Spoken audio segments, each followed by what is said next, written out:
Good afternoon students 10वीं class के हिंदी विषय में आज हम चौथा पाठ कर रहे हैं। चौथा पाठ जो जयशंकर प्रसाद द्वारा रचित कविता आत्मकथ्य।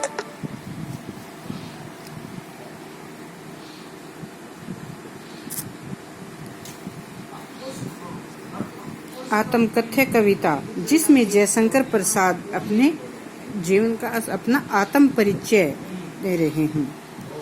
तो मुंशी प्रेमचंद के द्वारा 1932 में एक हंस नामक पत्रिका का संपादन किया गया था और मुंशी प्रेमचंद ने अपनी पत्रिका में कुछ लिखने के लिए जयशंकर प्रसाद से आग्रह किया कि वे आत्म परिचय लिखें, अपनी कुछ आदतों के बारे में, अपने जीवन के बारे में कुछ बताएं जो वे अपनी इस पत्रिका में जिसको संपादित करें।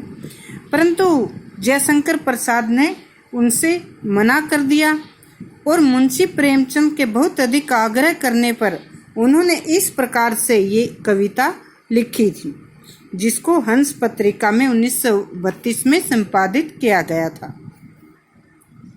तो मधुप गुन गुनाकर कह जाता कौन कहानी यह अपनी, मुरझाकर गिर रही पत्तियां देखो कितनी आज घनी। कवि कहते हैं कि मेरा मन रूपी भंवरा गुनगुनाकर, मधुप का अर्थ होता है भंवरा। यहाँ कवि अपने मन को भंवरे की उपमा देते हैं कि मेरा मन रूपी भंवरा गुनगुनाकर आज अपने जीवन की कौन सी कहानी कह रहा है।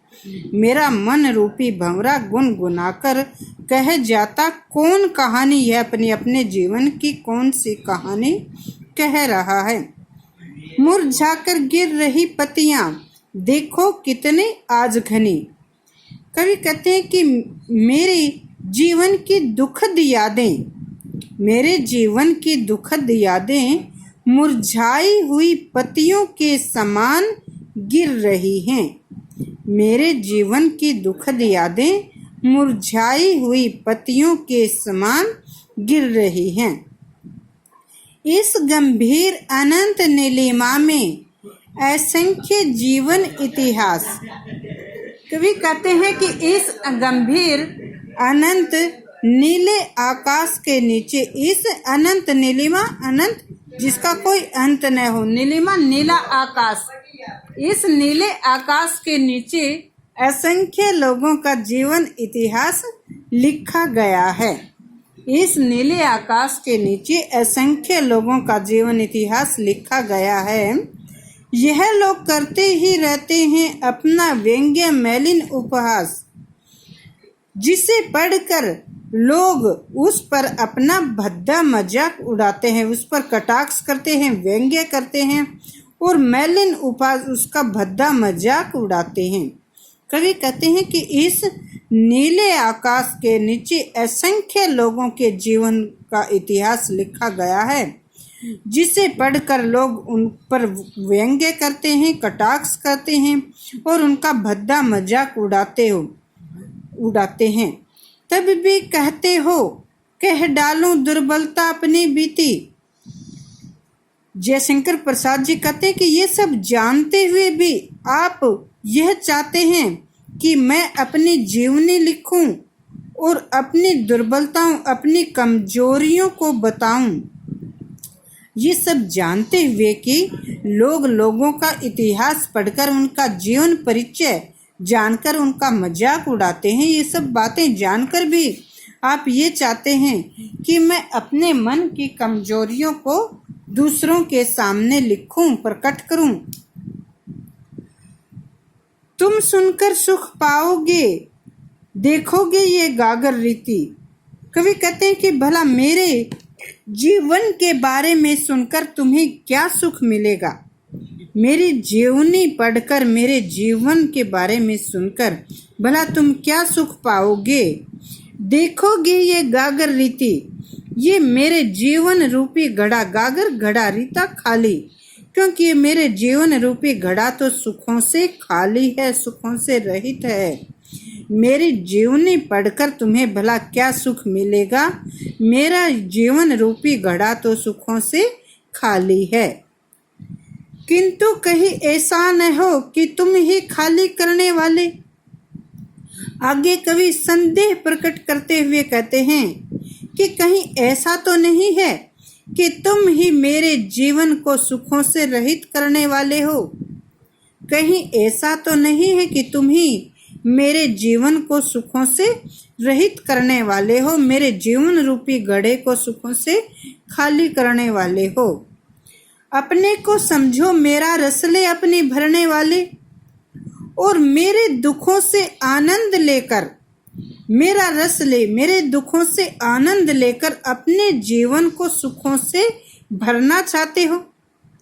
कवि कहते हैं कि मेरे जीवन में दुख ही दुख हैं, और मेरे जीवन की दुखद जो जानकारी आप लेना चाहते हैं, मेरे दुखद जीवन के बारे में आप जानना चाहते हैं, तो कहीं ऐसा तो नहीं है कि मेरे दुखों से आनंद लेकर सुख प्राप्त करके आप अपने जीवन को सुखी बनाना चाहते हैं।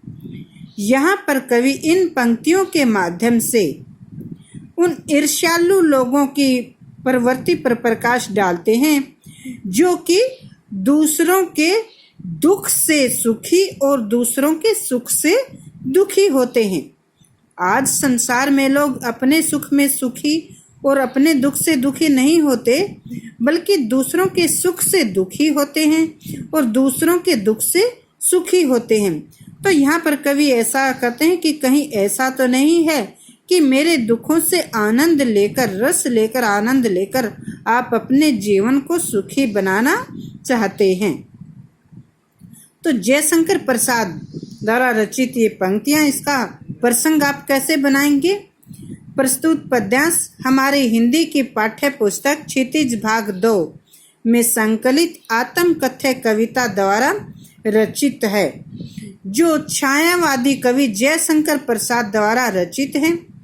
यहाँ पर कवि ने आत्म कथ्य कविता के माध्यम से अपने दुखद जीवन के बारे में बताया है, अपने जीवन के दुखद घटनाओं का प्रकाशित किया है।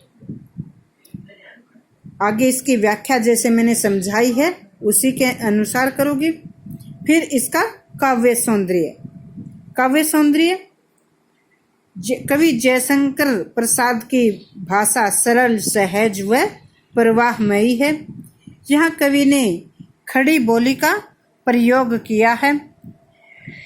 कवि ने विभिन्न अलंकारों का अपनी भाषा में प्रयोग किया है। जैसे गुण, गुना अनुप्रास अलंकार है, इसी प्रकार से जैसे आगे आते हैं मधुप गुण गुना कर कह जाता कौन कहानी में भी अनुप्रास अलंकार है। तो यहाँ पर अनुप्रास और उपमा आदि अलंकारों का मधुप, यहाँ पर जैसे मधुप को मन का रूपक, तो रूपक, उपमा, अनुप्रास आदि अलंकारों का प्रयोग किया गया है। कविता में वियोग रस का प्रयोग हुआ है। प्रसाद गुण विद्यमान है आदि, इस प्रकार से इसका काव्य सौंदर्य आप लिखेंगे। ठीक है, तो आज ये हम एक ही पद्यांश करते हैं। इसकी व्याख्या नोट करनी है। प्रसंग, पहले इसका प्रसंग लिखेंगे, फिर व्याख्या, फिर काव्य सौंदर्य। इसको अच्छी तरह से याद भी करना।